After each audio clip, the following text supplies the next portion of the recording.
sometimes low moments when you won't want to get out of bed. You just want to stay there. At times you won't want to come out the house. It's hard living. Life is hard. It's hard handling just the tragedies of life. It's hard. When you're working on something and you put everything you have in it, and it doesn't work out, you lose your money and other people's money. It's hard. You will go through things, and while you're going through them, you can't understand why it's happening to you. See, the point is, you don't know how much future you've got. What's gone is gone. There's absolutely nothing you can do about it. Some of you have had divorces. Some of you have probably had bankruptcies. Some of you have had terrible things happen in the past. But what's gone is gone. It's in the past. And to spend your time focusing on the past is to spend the only thing that you've got, and that's what's right here, right now, because the sand never stops running. This is all we've got. And to spend your time now thinking of what happened there is making absolute certain that the future is going to be the same as the past. Now, I don't suppose many of us spend a lot of time thinking about that, but a lot of us spend a lot of time making that error. Now you can either accept that or you can get to work. That's all it is. You just begin. You do the math. You solve one problem, and you solve the next one. Whatever drama you may be dealing with, this is not the end of you. No matter what it is not the end. You can't quit now. And the only way out is through. All you do is you fall down, get back up again, fall down, get back up again, fall down, get back up again. That's how you win. You got to be bold in life, ladies and gentlemen. If you're not bold, if you're not standing up inside yourself, if you're not willing to call into being the highest and the strongest that's within you when you're facing life's challenges, life will trample you. But see, when you discover the truth of this goodness, this power that you have within you, that truth will set you free from ever being a victim in life. That truth will enable you to handle things with a level of equanimity that will surprise you. Getting unstuck means that you are going to start living life on your terms, rather than just gliding through every day on automatic.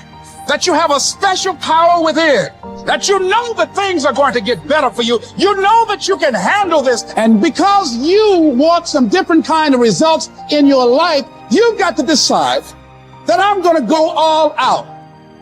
Now listen to me. I don't care what you're going through. If you're not dead, he ain't through with you yet. As long as you waking up, you still in the game. As long as you alive, you can still make it happen. As long as that breath in your nostrils move, you still in the game. You still can win. Now get your butt up.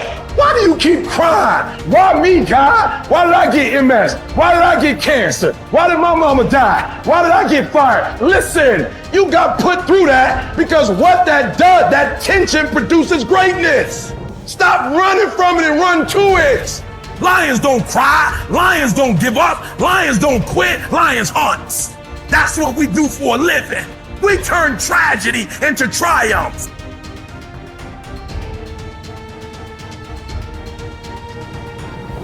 You'll never obtain any substantial measure of material wealth if you insist upon living your life as if you are looking back through your rearview mirror on your automobile. Nevertheless, it seems to be a very common error which many people have turned into a habit. Let the dead bury the dead. Let it go. I don't care how bad it was, let it go. 5 years from now, 10 years from now, when you look back in retrospect at that terrible thing that's happened, you're going to find it was probably one of the best things that ever happened to you. Advancement of all kinds is preceded by a crisis. The greater the crisis, the greater the opportunity for advancement. Or you could put it another way. You could say, out of all confusion comes order, a higher degree of order than that which existed prior to the confusion. Because you see, the confusion was a learning state. Remember, I was pointing out that business is fun. It really is. I see business as a game. It's a game we're playing, and we play to win.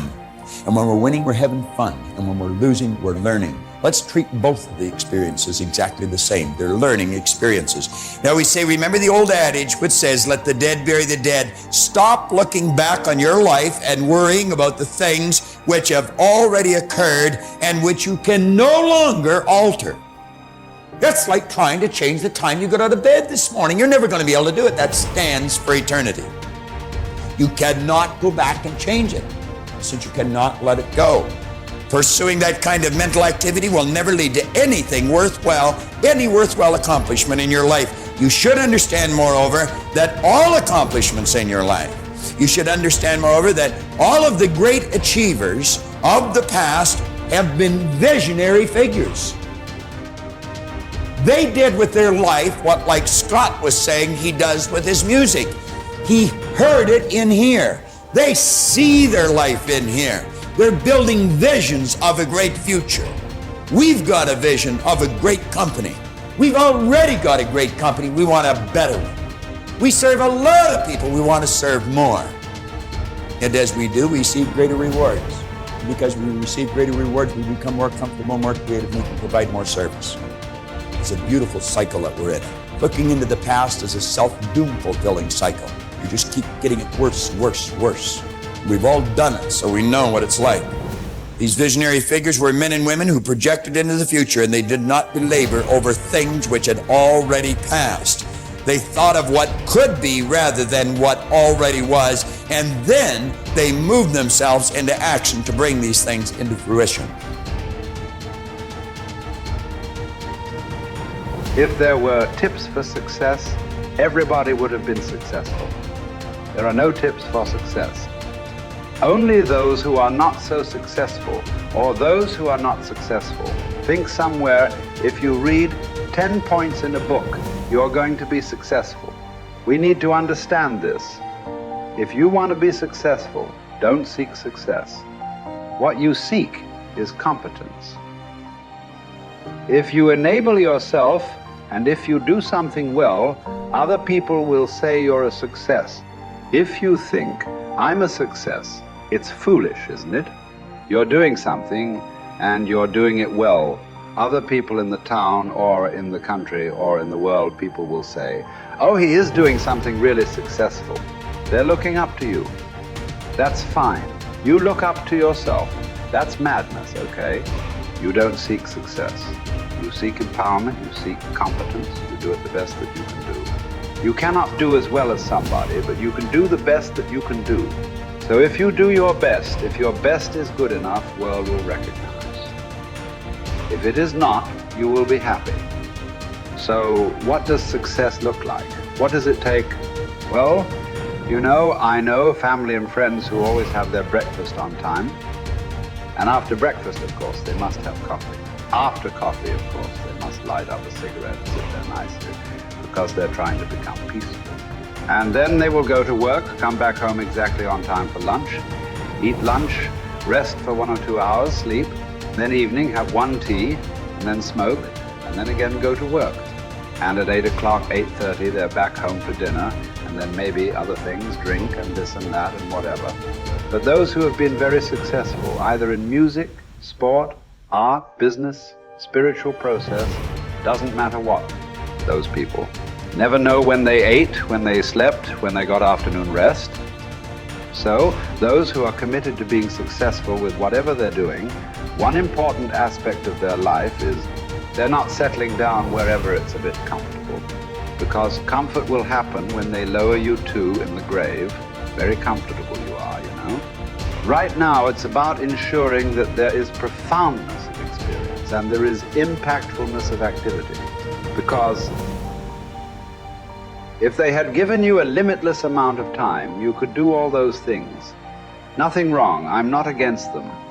But they gave you such little time with such tremendous potential of being human. That's the problem. For every one of you, your life is precious, isn't it? It's a precious life. If something is precious, where do you want to invest this life? Because what you call as my life is just a certain amount of time and energy, isn't it? As you sit here, your life is ticking away, or no? What is ticking away is not time. What is ticking away is your life. So this energy that you call as my life, how are you going to invest it? Because if you're doing something truly worthwhile, it gets over before you know what happened. Only if you're doing something worthless, it feels like a long life. Have you noticed this? On a particular day when you're very happy, 24 hours, poof. It went off like that, like a moment. You are miserable, 24 hours feels like 10 years. Have you not noticed this? So, only miserable people will have a long life. Joyful people, life goes away like that as if it's a couple of days. It passes away like that if you are creating what you really care to create. So, one thing that every young person should do is, without the influence of the peers of your own age group, without the influence of your professors and your parents, without any kind of influence, somewhere you must stay by yourself at least for 2-3 days and look at it. What is it that I want to invest this precious life into? What is it that will be worthwhile today and worthwhile after 50 years for me to invest myself into? You invest your life into that, whatever it is, however small, big, it doesn't matter. If you see that this is something truly worthwhile and you invest your life in that, this will be a life of fulfillment.